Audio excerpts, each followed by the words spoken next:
नमस्कार दोस्तों, मैं हूं जितेंद्र दीक्षित और इस वक्त मैं मुंबई से सटे अलीबाग के नागांव बीच पर हूं। बड़ा ही खूबसूरत बीच ये है। चूंकि मैं समंदर के किनारे हूं तो ख्याल आया कि इस हफ्ते क्यों ना आपको समंदर से जुड़ा हुआ कोई किस्सा सुनाया जाए। मुंबई पर 2 बार समंदर के रास्ते ही आतंक आ चुका है। 12 मार्च 1993 के मुंबई बम धमाके में जिस IDX का इस्तेमाल किया गया था, वो IDX समंदर के रास्ते ही पाकिस्तान से मुंबई आया था। इसके बाद 26 नवंबर 2008 को जिन 10 आतंकियों ने, जिन 10 पाकिस्तानियों ने मुंबई पर कहर बरपाया था, वे भी समंदर के रास्ते ही आए थे। उन 10 में से एक आतंकी, 9 को तो सुरक्षा बलों ने मार दिया था, लेकिन एक आतंकी अजमल कसाब को मुंबई पुलिस जिंदा पकड़ने में कामयाब हो सकी थी। वो अजमल कसाब जिंदा कैसे पकड़ा गया, इसकी कहानी बड़ी दिलचस्प है। अगर गिरगांव चौपाटी के पास ऐसे ही समंदर के किनारे हुए एनकाउंटर के दौरान अगर एक पुलिस अधिकारी ने दूसरे पुलिस अधिकारी को गाली ना दी होती तो शायद अजमल कसाब भी गोली से मार दिया जाता और हमें पाकिस्तान की भूमिका इस पूरी साजिश में ना पता चल पाती। 26 नवंबर की रात करीब 9 बजे पाकिस्तान से निकले 10 आतंकी दक्षिण मुंबई के बधवार पार्क एक जेमिनी बोट में पहुंचे थे और वहां पहुंचकर ये तमाम आतंकी 2-2 के ग्रुप में अलग अलग बट गए।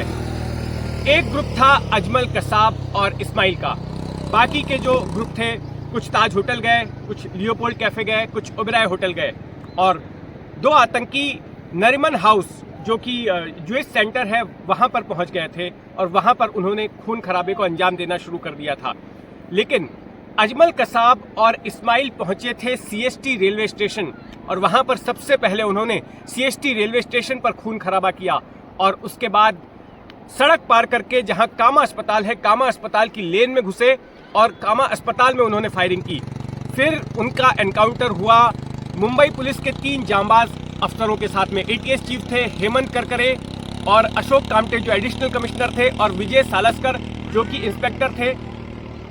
जो भिड़ंत हुई वहां पर उस एम्बुश करके इन तीनों लोगों को दोनों आतंकियों ने, कसाब ने और इस्माइल ने मार दिया और जिस कॉलिस गाड़ी में वे सवार थे उस कॉलिस गाड़ी को कैप्चर कर लिया और वहां से निकलते वक्त मेट्रो सिनेमा के जंक्शन के पास उन्होंने देखा कि काफी भीड़ जुटी हुई है, पुलिस वाले भी हैं, पत्रकार भी हैं, तो वहां भी कसाब ने फायरिंग की जिसमें कि एक कैमरामैन की उंगली उड़ गई और एक पुलिस कर्मी थे अरुण चित्ते नाम के, उनकी वहीं पर मौत हो गई, उन्हें 3 गोलियां लगी।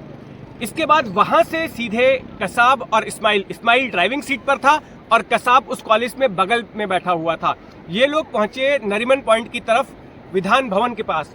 विधान भवन पे जाके इनको पता चलता है कि इनकी गाड़ी का टायर पंक्चर हो गया है। तो इसके बाद ये उस कॉलेज गाड़ी से बाहर निकलते हैं और निकलने के बाद में एक स्कोडा कार वहां से गुजर रही होती है। उस स्कोडा कार के ओनर को गन पॉइंट पर धमकाते हैं और फिर उस स्कोडा को कैप्चर कर लेते हैं। स्कोडा में भी इस्माइल जो है ड्राइविंग सीट पर बैठता है और कसाब उसकी बगल वाली सीट पर बैठता है और ये लोग मरीन ड्राइव से होते हुए राजभवन की तरफ आगे बढ़ते हैं। लेकिन गिरगांव चौपाटी पर कुछ ऐसा होता है जो कि सबको चौंका देता है। दरअसल होता यह है कि जब उस पुलिस की कॉलिस कार को ये लोग कैप्चर करते हैं इस्माइल और अजमल कसाब, तो उसके बाद कंट्रोल रूम से मुंबई के सारे पुलिस थानों को अलर्ट भेजा जाता है और ये कहा जाता है कि आप अपने अपने इलाकों में नाकेबंदी कीजिए। तो ऐसी ही एक नाकेबंदी मरीन ड्राइव के उत्तरी छोर पर की जाती है। दक्षिणी छोर पर नरीमन पॉइंट है और उत्तरी छोर पर गिरगांव चौपाटी है। गिरगांव चौपाटी पर कैफे आइडियल के जंक्शन के पास में DB मार्ग पुलिस थाने के अधिकारी कर्मचारी जो है वहां पर नाकेबंदी कर रहे होते हैं। उन्होंने सड़क पर बैरिकेड लगा दिया होता है और उस सड़क पर बाकी सारे वाहनों की आवाजाही को मना कर दिया गया होता है। अब होता यह है कि जब ये नरीमन पॉइंट से मरीन ड्राइव होते हुए गिरगांव चौपाटी की तरफ पहुंचते हैं तो इनको इस्माइल और कसाब को पूरी सड़क खाली नजर आती है।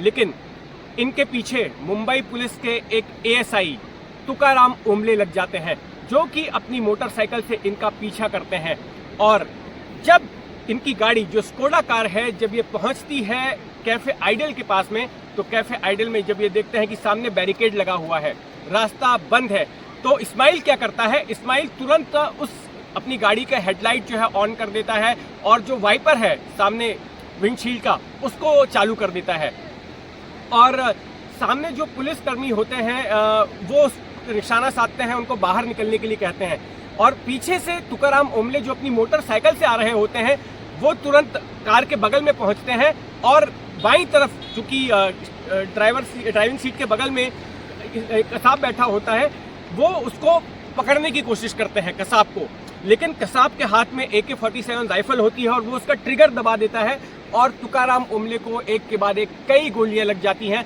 तुकाराम ओमले वहीं पर शहीद हो जाते हैं। इसके बाद गुस्से में भड़के तमाम पुलिस वाले वो टूट पड़ते हैं इनके ऊपर। वहां पर हेमंत बावधनकर नाम के एक इंस्पेक्टर होते हैं। हेमंत बावधनकर क्या करते हैं कि अपने रिवॉल्वर से तुरंत जो ड्राइविंग सीट पर इस्माइल बैठा होता है उसको गोली मारते हैं। वो गोली सीधे उसके आंख के पास जाके लगती है, माथे के पास, माथे और आंख के बीच में इस जगह पर जाके वो गोली लगती है। इस्माइल वहीं ढेर हो जाता है। ये बड़ी कामयाबी होती है क्योंकि इस्माइल ही 10 लोगों का ये जो पूरा ग्रुप था उसका लीडर ये इस्माइल ही था। अब हेमंत बावधनकर इस्माइल को गोली मारते हैं और उसके बगल में बैठे कसाब की तरफ वो अपना रिवॉल्वर घुमाते हैं, लेकिन होता यह है कि इसी बीच संजय गोविलकर नाम के एक दूसरे पुलिस अधिकारी, जिन्हें कि जब तुकाराम ओमले को गोली मार रहा था कसाब, तो एक गोली का छर्रा जो है उनके यहाँ कमर से रगड़ कर जाता है, कमर से घिस कर जाता है और वो घायल होकर गिर पड़ते हैं। लेकिन उनके ध्यान में आता है कि इस्माइल के बाद अगर हेमंत बावधनकर अजमल कसाब को भी गोली मार देंगे तो फिर कोई सबूत नहीं रह जाएगा मुंबई पुलिस के पास कि आखिर ये हमला किसने अंजाम दिया, ये साजिश किसने रची। तो घायल हालत में ही वो गाली देते हैं जोर से हेमंत बावधनकर को और मराठी में बोलते हैं, ए बावध्या त्याला मारू नकोस, तो एविडेंस आहे त्याला जिवंत पकड़ूया, यानी कि ए बावध्या उसको मारो मत, उसको जिंदा पकड़ो, वो सबूत है। और एक गाली देते हैं और ये गाली कोई दुर्भावना वाली गाली नहीं होती है। आमतौर पर जो सहकर्मी है मजाक मस्ती में एक दूसरे को जिस तरह की गाली देते हैं आम बोलचाल में, उस तरह की ये गाली होती है। तो हेमंत बावधनकर भी तुरंत अलर्ट हो जाते हैं। वो ट्रिगर उनका दबने ही वाला होता है अजमल कसाब की तरफ, लेकिन वो सावधान हो जाते हैं और उसके बाद में कसाब को जिंदा पकड़ लिया जाता है। लाठी डंडों से कसाब की खूब पिटाई की जाती है और उसको कैप्चर कर लिया जाता है। तो इस तरह से मुंबई पुलिस की सूझबूझ और बहादुरी से अजमल कसाब को जिंदा पकड़ लिया जाता है, जिंदा दबोच लिया जाता है। जो बाकी के उसके 9 आतंकी होते हैं वो अलग अलग ऑपरेशंस में, क्योंकि ये कुल 59 घंटों तक पूरा ऑपरेशन चलता है। ताज होटल में जो आखिरी आतंकी मारा जाता है वो 26, 27, 28, 29 नवंबर की सुबह मारा जाता है, तब ये जाकर ऑपरेशन खत्म होता है। और अजमल कसाब एक तरह से इंफॉर्मेशन का गोल्ड माइन होता है मुंबई पुलिस के लिए, जांच एजेंसियों के लिए, क्योंकि जब कसाब से पूछताछ की जाती है तब पूरी साजिश का पता चलता है कि किस तरह से इन 10 युवाओं को चुना गया था भारत में आतंकवाद फैलाने के लिए, मुंबई तक पहुंचने के लिए। कैसे कराची के पास किसी उपनगर में इनको ट्रेनिंग कैंप में ले जाया गया था, वहां पर इनकी ट्रेनिंग दी गई थी और वहां कैसे समंदर के रास्ते ये भारतीय समुद्री सीमा तक पहुंचे थे। भारतीय समुद्री सीमा पर पहुंचकर इन्होंने कुबेर नाम के गुजरात के एक फिशिंग बोट को, फिशिंग ट्रॉलर को इन्होंने हाईजैक कर लिया था और उसमें सवार सभी मछुआरों को मार दिया था और फिर मुंबई तक कैसे एक जेमिनी बोट के जरिए पहुंचे थे। ये पूरी साजिश यहाँ पर खुलासा होता है। इससे ये भी पता चलता है कसाब से पूछताछ में कि आखिर किस तरह से उनको ट्रेनिंग दी गई थी और उन्हें क्या करने के लिए कहा गया था, कौन से हैंडलर थे। कई सारी जानकारी जो है अजमल कसाब के जरिए भारतीय जांच एजेंसियों को हासिल होती है। तो ये किस्सा था कि कैसे अजमल कसाब पकड़ा जाता है जब एक पुलिस अधिकारी दूसरे पुलिस अधिकारी को इंपल्स में आकर गाली देता है और फिर मुंबई पुलिस के लिए इंफॉर्मेशन गोल्ड माइन साबित होता है।